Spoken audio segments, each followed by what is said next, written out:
नमस्कार, स्वागत है आपका खबर फास्ट पर और सवाल आपका लेकर हाजिर हूं मैं कायनात अंसारी।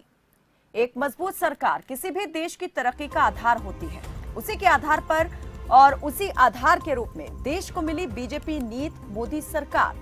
2014 से शुरू हुआ सफर 2019 तक पहुंचा और अब भी जारी है। केंद्र में बीजेपी की मोदी सरकार ने अपने 9 साल पूरे कर लिए हैं। अब अगला लक्ष्य 2024 है। केंद्र की मोदी सरकार की 9 वर्षीय उपलब्धियों को जन जन तक पहुंचाने के लिए पार्टी युद्ध स्तर पर अभियान भी चलाने वाली है, ताकि जन जन तक मोदी सरकार के काम और उपलब्धियों को पहुंचाया जा सके। एक तरफ मोदी सरकार अपने 9 साल पूरे होने पर उपलब्धियां गिनवा रही है, तो दूसरी तरफ कांग्रेस सरकार से सवाल पूछ रही है।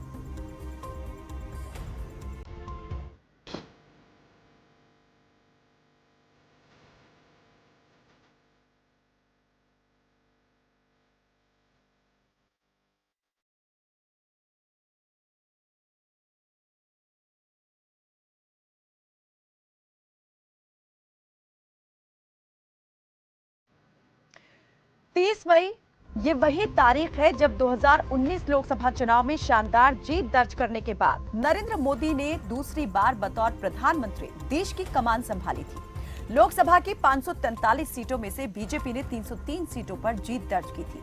आज मोदी सरकार को सत्ता में 9 साल पूरे हो गए हैं। 2014 में अच्छे दिन के नारे से शुरू हुआ बीजेपी की जीत का सफर 2019 में सबका साथ, सबका विकास और सबका विश्वास के साथ अब आगे बढ़ रहा है। आज के दिन प्रधानमंत्री नरेंद्र मोदी समेत बीजेपी के तमाम नेता 9 साल की सरकार की उपलब्धियों को याद करते दिखाई दिए। प्रधानमंत्री मोदी ने ट्वीट कर लिखा कि आज राष्ट्र सेवा में उनके 9 साल पूरे हो रहे हैं। वो कृतज्ञ और आभारी हैं। इस दौरान किए गए हर फैसले, उठाए गए हर कदम के पीछे लोगों का जीवन बेहतर बनाने की इच्छा रही। आगे प्रधानमंत्री ने लिखा कि एक विकसित भारत के निर्माण के लिए और भी मेहनत से काम करते रहेंगे।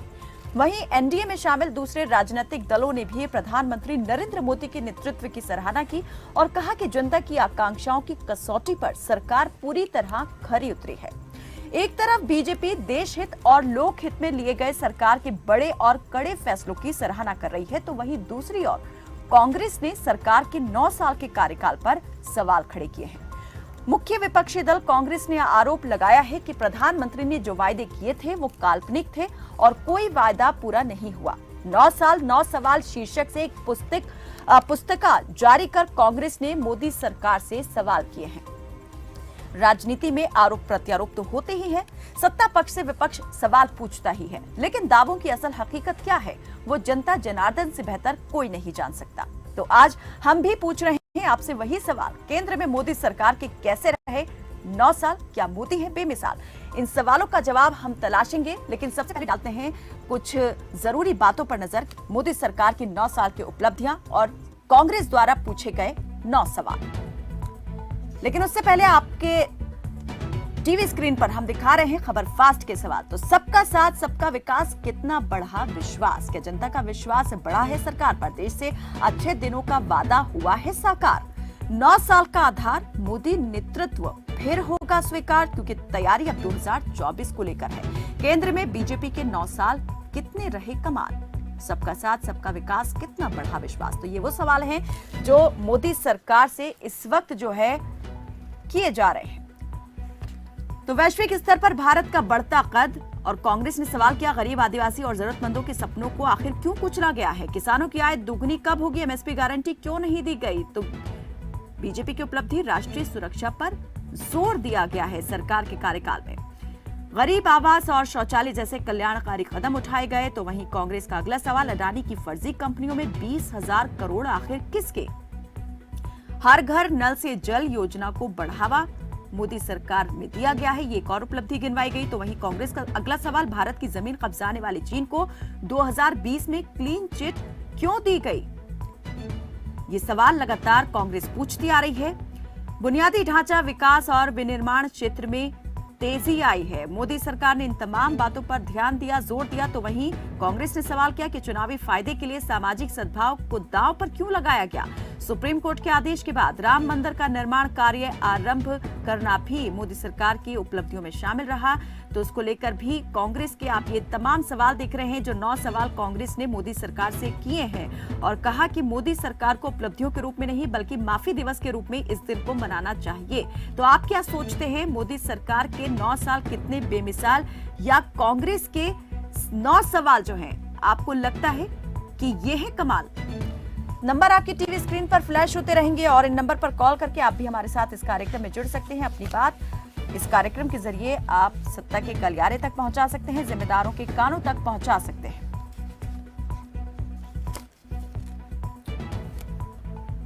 और चलिए इस पर ज्यादा बातचीत और चर्चा के लिए हमारे साथ मेहमान जुड़ गए हैं। कांग्रेस के प्रवक्ता चंद्रेश सिंह हमारे साथ जुड़े हैं। आपसे कुछ ही देर में बीजेपी के प्रवक्ता भी हमारे साथ जुड़ेंगे। चंद्रेश जी, स्वागत है आपका खबर फास्ट पर। नमस्कार चंद्रेश जी, मैं ये जानना चाह रही हूँ कि जिस प्रकार से मोदी सरकार की तरफ से लगातार ये कहा जा रहा है कि देश का मान सम्मान जो है आज विश्व में बढ़ा है और ये तस्वीरें इसकी एक बानगी भी है, जीता जागता सबूत भी है, लेकिन कांग्रेस आखिर इस बात को लेकर क्यों सवालिया निशान उठा रही है? कांग्रेस को क्यों लगता है कि जो बातें अभी तक की गई थी मोदी सरकार की तरफ से, वो तमाम बातें काल्पनिक थी, झूठी थी? प्रधानमंत्री नरेंद्र मोदी एक भ्रम में जी रहे हैं। उनको लग रहा है कि विश्व के अंदर जो उनको सम्मान मिल रही है वो उनको व्यक्तिगत सम्मान है। विश्व के अंदर भारत का सम्मान हमेशा से रहा। माइकाइवर पेज लिखता है कि जब विश्व में यूरोप में लोग जंगलों में नंगा घूमते थे तब भारत की संस्कृति अपने चरमोत्कर्ष पर थी। तो यूरोपी भी मानते हैं कि भारत की संस्कृति बहुत प्राचीन है और दुनिया की प्राचीन सभ्यताओं में से एक है। तो ऐसे में भारत का मान सम्मान और गरिमा शुरू से ही रहा है।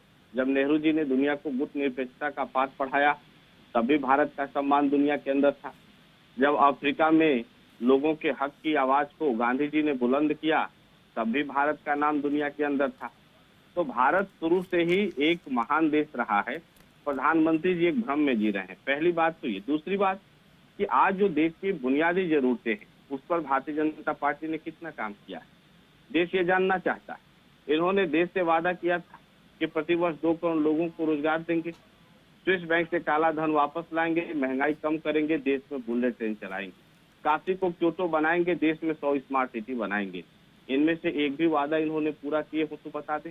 लेकिन चंद्रेश जी, लगातार इन चीजों को लेकर काम तो सरकार कर ही रही है। सड़कों का जाल आप देख सकते हैं कितनी तेजी से बिछ रहा है। वंदे भारत एक्सप्रेस जो है आज वो कहां कहां पर पहुंच रही है। पहाड़ों पर जहां पर कल्पना नहीं हो सकती थी वहां भी आज वंदे भारत एक्सप्रेस पहुंच रही है। मैडम आप सोचिए, देश की पहली सरकार जो देश का पहला प्रधानमंत्री बना हो, 1000 से ऊपर की गुलामी के बाद और कम से कम 1000-1500 साल सामाजिक गुलामी भी जोड़ लीजिए तो सामाजिक और राजनीतिक दोनों गुलामी मिलाकर 2000-2500 साल के बाद जो देश आजाद हुआ, उस देश का प्रधानमंत्री ने कितना काम किया कि हर गांव में प्राथमिक स्वास्थ्य केंद्र, हर ब्लॉक पर जो है हर गांव में शिक्षा की व्यवस्था, प्राथमिक स्वास्थ्य केंद्र हर ब्लॉक पर, जिले से जिले को कनेक्ट करने वाली सड़कें, ये तमाम कार्य किए।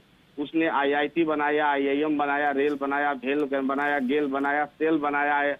ये तमाम कार्य देश में हुए। तो उन उपलब्धियों को हमें नहीं भूलना चाहिए। आज प्रधानमंत्री नहीं चंद्रेश जी, भूल कोई नहीं रहा है, ठीक है। एक नया आयाम कहते हैं कि हर एक चीज में जुड़ जाता है, वो उसमें नए आयाम जुड़ते जा रहे हैं। आज एक नए भारत की कल्पना जो है वो सरकार कर रही है। देशवासी जो है विकासशील से विकसित भारत की ओर आज बढ़ता हुआ खुद को देख रहे हैं। दरअसल में मैडम क्या है, वो भारत को तब से समझ रहे हैं जब से नरेंद्र मोदी जी प्रधानमंत्री बने। ये विडंबना है और इसी भ्रम के हम भ्रम का जो है वो भंडाफोड़ करने का कार्य कर रहे हैं कि भारतीय जनता पार्टी बताए कि उन्होंने काम किया तो देश में बेरोजगारी क्यों बढ़ गया, उन्होंने काम किया तो देश में गरीबी क्यों बढ़ गया, उन्होंने काम किया तो बैंकों में लोगों की जमाएं कम क्यों हुई। प्रधानमंत्री जी ने ही इस देश में कहा था ना कि क्या कारण है कि भारत का रुपया गिरता है, बांग्लादेश का रुपया नहीं गिरता, तो देश का रुपया क्यों गिरता है, जवाब कौन देगा। स्मृति ईरानी जी बढ़ते हुए गैस के दामों को लेकर सड़क पर उतरी थी, जवाब कौन देगा। ताज पे जब हमले हुए तब इन्होंने प्रधानमंत्री को चूड़ी भेजने का काम किया, आज चीन हमारी जमीन को कब्जा किया हुआ है, जवाब कौन देगा। तो ये तमाम मुद्दे हैं। आज मणिपुर जल रहा है, 1 महीने से ऊपर हो गए। चंद्रेश जी जैसे आपने चीन को लेकर सवाल किया, बीजेपी ने उसका जवाब भी दिया है। बीजेपी ने कहा कि गलवान में किस प्रकार से भारतीय सेना ने मुंहतोड़ जवाब दिया है चीन को, और जब नेहरू प्रधानमंत्री थे उस वक्त चीन जो है किस प्रकार से आगे बढ़ाया था, उस दौरान जो है कब्जा हुआ था भारतीय सरजमीन पर। चलिए, एक दर्शक हमारे साथ जुड़े हैं, चंद्रेश जी, आगे हम इस चर्चा पर बढ़ेंगे। एक दर्शक हमारे साथ प्रेम जुड़े हैं चेन्नई से, स्वागत है आपका प्रेम, रखिए अपनी बात। मैं कोई कांग्रेस ने जो क्वेश्चन किए हैं उसके लिए कोई जवाब सवाल नहीं करता हूँ। मैं एक नागरिक होने के नाते खाली बीजेपी सरकार या मोदी जी से क्वेश्चन पूछना चाहता हूँ कि उन्होंने जो नारे दिए उसमें मोदी जी कहाँ स्टैंड करते हैं। मोदी जी ने कहा सबका साथ सबका विकास, अपना विकास किया उन्होंने, अपनी पार्टी का विकास किया, उन्होंने देश के लिए क्या किया। अगर आप बोलती हैं कि उन्होंने वहाँ पे सर्जिकल स्ट्राइक कर दी, वो नहीं किए, हमारे सैनिकों ने की सर्जिकल स्ट्राइक। कांग्रेस वाले बोलते हैं मोदी जी, तो ये लोग बोल रहे हैं कि मोदी जी के पीछे कांग्रेस वाले नहीं पड़े हैं या कोई जनता नहीं पड़ी है। मोदी जी को देखिए कितने स्वच्छ रहते हैं, हमारे सड़कों में देखिए क्या स्वच्छता है, हमारे आदमी स्वच्छ है। मोदी जी देखिए अपने हिसाब से काम करते हैं, बोलते हैं 18 घंटा।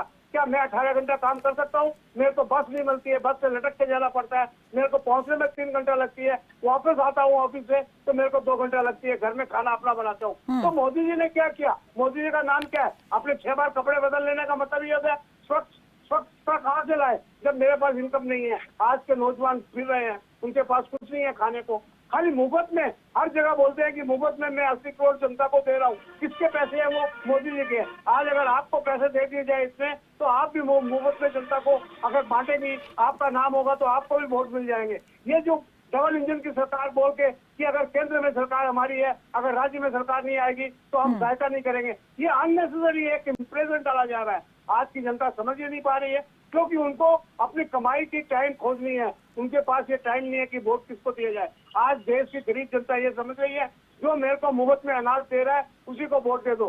चॉइस किसी के पास नहीं है, क्या करेगा कोई आदमी? कोई कुछ नहीं कर सकता है। तो कहने का मतलब है कोई विकास नहीं किया है। विकास मोदी जी ने अपना किया है, मोदी जी की अपनी पार्टी का किया है, और देश में जो नाम किया है मोदी जी वहाँ पे। ठीक है, चलिए, बहुत शुक्रिया प्रेम हमारे साथ इस चर्चा में जुड़ने के लिए।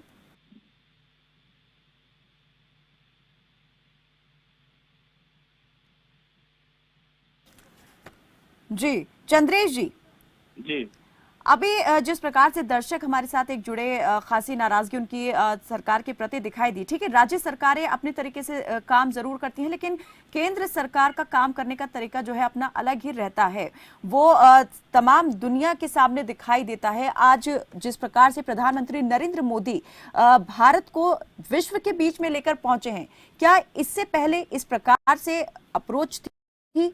जिस प्रकार से आज राष्ट्र अध्यक्ष जो है भारत को सुनना चाहते हैं, प्रधानमंत्री ने जैसे कहा कि आज दुनिया सुनना चाहती है भारत को, तो क्या इस तरीके की जो गरिमा है, जो सम्मान है, वो कभी हो पाया था जो आज मिल रहा है? ये 9 साल की उपलब्धि नहीं तो क्या है? मैडम, भारत के पूर्व प्रधानमंत्रियों का अंतर्राष्ट्रीय मंचों पर दिए गए भाषणों का एक सीरीज निकाल दिया जाए, पता चल जाएगा कि कब भारत के प्रधानमंत्री का सम्मान दिखा। जब नेहरू जी भी बोलते थे पूरा विश्व सुनता था, और इंदिरा गांधी जी ने तो पाकिस्तान को 2 टुकड़ों में कर दिया और आंख दिखाता रह गया। आपको मैं बताऊं कि जब गोवा को भारत में विलय कराया गया था तब अमेरिका ने और यूरोप के कई देशों ने, क्योंकि वो हमला तो पुर्तगाल पर हुआ था क्योंकि गोवा पुर्तगालियों के अधीन था, और यूनाइटेड नेशन ने भारत पर प्रतिबंध लगाने का कोशिश किया। तब रूस ने 99 वीटो का प्रयोग किया और प्रतिबंध। हम तो दुनिया को आंख दिखा चुके हैं। ये इतिहास में कहाँ ये पढ़ते हैं, कहाँ रहते हैं कि इनको पता नहीं है कि गोवा पुर्तगालियों से भारत ने जब छीना, पूरा भारत ने यूरोप की आंख में आंख। चलिए ठीक है चंद्रेश जी, मुझे सुरेंद्र जी के पास भी जाना है। एक दर्शक भी हमारे साथ इस बीच जुड़ गए हैं। सुरेंद्र जी, स्वागत है आपका, आऊंगी आपके पास में। एक दर्शक जुड़े हैं, नागेंद्र नेगी, हिमाचल से जुड़े हैं, मंडी से। स्वागत है आपका नेगी जी, जल्दी से अपनी बात रखें। मैडम नमस्कार, मैं हिमाचल प्रदेश के सरकाघाट मंडी से नागेंद्र सिंह नेगी बोल रहा हूँ जी। मैडम, सन 2014 में देश आजाद भी हो गया, नई संसद बन गई, नया राजदंड आ गया, नया सत्ता हस्तांतरण हो गया, लेकिन मेरी एक तहे दिल गुजारिश रहेगी बेटी बचाओ बेटी पढ़ाओ का नारा देने वाले लोगों से कि आज गंगा दशहरा के दिन जो भागीरथ प्रयास करके जो गंगा लाई गई थी इस धरती के ऊपर, आज हरिद्वार के ऊपर हमारी बेटियां वहां पर अपने मेडलों को बहा रही हैं। जिन बेटियों को आप कहते थे कि आपको हम कोई भी समस्या नहीं होने देंगे, आप एक छोटी सी बात के ऊपर एक आदमी को, बृजभूषण सिंह को बचाने के लिए जो है वो देश के मेडलों को, वो उन बेटियों के खून पसीने की कमाई भी है और इस देश का तिरंगा उसके पीछे जुड़ा हुआ है, उनको रोक लो। ये बहुत बड़ा एक एहसान होगा इस देश के ऊपर आपका, माननीय प्रधानमंत्री जी। जय हिंद। चलिए, बहुत शुक्रिया नागेंद्र जी। आरके कालिया भी हमारे साथ जुड़ गए हैं अम्बाला से। स्वागत है आपका कालिया जी, जल्दी अपनी बात रखें। हाँ जी, आदाब। मेरी अजीजा, बात ये है, वो इंतजार ही क्या जिसकी वो इंतहा, वो वादे क्या जो वफा हो गया। हमारे माननीय मोदी साहब, शायद हमने भी वोट दिए हो भाजपा को, इसमें कहने की कोई बात नहीं है, मैं वो सीक्रेट बात है हमारी। तो बताइए, 100 में से 2 वादे पूरे किए होंगे आम आदमी के लिए, आम शहरी के लिए। आम शहरी की बात करता हूँ। ये बड़े बड़े जो प्रोजेक्ट है, इससे हमें कोई लेना देना नहीं है। हमें क्या मिलता बताइए आप। पहली बात तो ये। दूसरी बात ये, एंटी मुलाजम है ये सारी सरकार, शुरू से ही मुलाजमों की पेंशन इन्होंने बंद कर दी, बड़े अफसोस से करना पड़ेगा। स्वच्छता धन को अरबों रुपए खर्च कर दिया। आप भेजिए रिपोर्टर को यहाँ बाड़ा में, हालांकि वे साहब हमारे बड़े खास भाई हैं, हमारा बड़ा प्यार है उनसे। आप भेजिए किसी रिपोर्टर को, तब बताएंगे आपको। ठीक है, बेटी पढ़ाओ बेटी पढ़ाओ आप सुन ही चुके हो। तो कुछ नहीं हुआ। New India, old India. चलिए, 100 में से आप कह रहे हैं कि 2 ही वायदे पूरे किए हैं और जो सरकार दिखा रही है वैसा हकीकत में कुछ भी नहीं है। बहुत शुक्रिया कालिया जी हमारे साथ जुड़ने के लिए। सुरेंद्र जी, जल्दी से मैं आपकी तरफ आना चाहूंगी। जो दर्शक हमारे साथ जुड़े, सरकार के प्रति काफी नाराजगी दिखाई दी है। 31 मई से सरकार जो है राष्ट्रव्यापी अपना अभियान शुरू करने वाली है बीजेपी। कौन सी उपलब्धियां जनता के बीच लेकर पहुंचेंगे? नाराजगी इस वक्त, क्योंकि अगर हाल फिलहाल में जो मुद्दे सर उठाए हुए हैं उनको लेकर जो नाराजगी दिखाई दे रही है, क्या वो भारी नहीं पड़ेंगे बीजेपी को? खैरत जी, देखिए, सबसे पहली चीज तो यह है कि भारतीय जनता पार्टी के ऊपर कोई भारी नहीं पड़ने वाला, क्योंकि भारतीय जनता पार्टी की सरकार गरीब की सरकार है, गरीबों के लिए काम कर रही है। और इन्होंने कहा कि 2 योजनाएं जो है आप मुझे गिनती करा के बता दो। जब रूस युद्ध कर रहा था तब जो आप देखिए 3000 से ज्यादा जो है हमारे भारतीय स्टूडेंट जो वहां फंसा हुआ था। प्रधानमंत्री मोदी जी ने जब एक फोन किया, उसमें युद्ध रुक गया।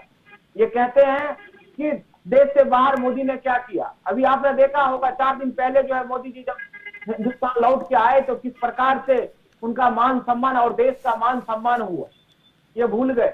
जब 370 हटाए गए, जब आतंकवादी जम्मू कश्मीर के अंदर हर रोज हमला करता था, 370 हटने के बाद आज जम्मू कश्मीर के अंदर शांति बहाल है। जब 3 तलाक लेके आए तब भी ये लोग सवाल उठाते थे। जब उज्ज्वला योजना लेकर आए तब भी सवाल उठाते थे। जब जनधन योजना खाता खोला गया तब भी सवाल इन्होंने उठाया। जब एयरपोर्ट बने तब भी सवाल उठाया। रोड हाईवे बने तब भी सुरेंद्र सवाल जी, उठाया। आप रणनीतिक और कूटनीतिक यहाँ पर मसलों की बात कर रहे हैं, लेकिन अभी जैसे आपने सुना कि उन्हें उन मसलों से, उन फैसलों से कोई सरोकार नहीं है। आम नागरिक के लिए क्या हुआ? क्योंकि आम नागरिक अगर देखे तो आज भी वो कहते हैं कि कई समस्याओं से जूझ रहा है। आज रोड बन रहा है, हाईवे बन रहा है, क्या जल नल योजना जो घर घर पहुंच रहा है, क्या ये लाभ नहीं मिल रहा? क्या उत्तर प्रदेश के अंदर 18,000 गांव ऐसे थे जहां बिजली नहीं पहुंची थी, इसका लाभ जनता को नहीं मिल रहा है क्या? ठीक आज है, 80 करोड़ जल्दी से लोगों चंद्रे को- जी, 80 अंतिम करोड़ प्रतिक्रिया लोगों को आपकी तरफ अनाज से। दे रहे हैं, क्या इसका लाभ भारतीय जनता पार्टी के ये प्रवक्ता कोरोना जिस तरह से महामारी बोल आया रहे था, हैं, जब लग रहा वैक्सीन है देने कि की वो बारी आई काफी थी, काफी क्या गुस्से में है और इसके उत्तेजित नाम है। इस जनता तरह को का नहीं मिला व्यवहार क्या? ठीक नहीं है। आपको देश बताना की पड़ेगा जनता कि जो है, देश के अंदर सब कुछ महंगाई समझ क्यों रहा बढ़ी, है। बेरोजगारी क्यों 5 बढ़ी, वर्षों से चीन जो के है मसले जनता पर का आप आशीर्वाद चुप देने क्यों का हैं? काम किया। देश में ये पहलवान सिर्फ बेटियां न्याय की भीख कर्नाटक मांग जीत रही हैं, लिया, प्रधानमंत्री हिमाचल गरीब जीत लिया, मंत्री मौन इसमें धारण भी किए वोट हुए हैं। परसेंटेज जो है आज भाजपा चलिए, जो ठीक है है। एक तरह से देखा ठीक है, जाए एक तो तरफ मणिपुर बीजेपी जल अपनी रहा है उपलब्धियां और गिनवा इनके रही है तो दूसरी तरफ विपक्षी पार्टी कांग्रेस जो है वो सरकार से सवाल पूछ रही है और उनका जवाब वो चाहती है कि प्रधानमंत्री नरेंद्र मोदी स्वयं दें, जो कांग्रेस कहती है आज तक नहीं दिया गया। चलिए, बहुत शुक्रिया आप दोनों ही मेहमानों का हमारे साथ इस कार्यक्रम में जुड़ने के लिए। तो मिशन 2024 है बीजेपी के सामने इस वक्त और 31 मई से राष्ट्रव्यापी स्तर पर अपना अभियान भी बीजेपी केंद्र सरकार की उपलब्धियों को जन जन तक पहुंचाने के लिए शुरू करने वाली है। जनसंपर्क अभियान शुरू होगा तो दूसरी तरफ कांग्रेस भी अपने उन तमाम सवालों के साथ जो कांग्रेस से वो पूछ रही है उनके साथ जो है जनता के बीच पहुंचने वाली है। तो देखने वाली बात यही रहेगी कि वादों में दम निकलता है या फिर जो दावे किए जा रहे हैं उनमें दम निकलता है। जनता किसे जो है सराहती है और कितनी सच्चाई निकल के इन चीजों की सामने आती है। चलिए, फिलहाल के लिए मेरे साथ बस इतना ही। देखते रहें खबर फास्ट। नमस्कार।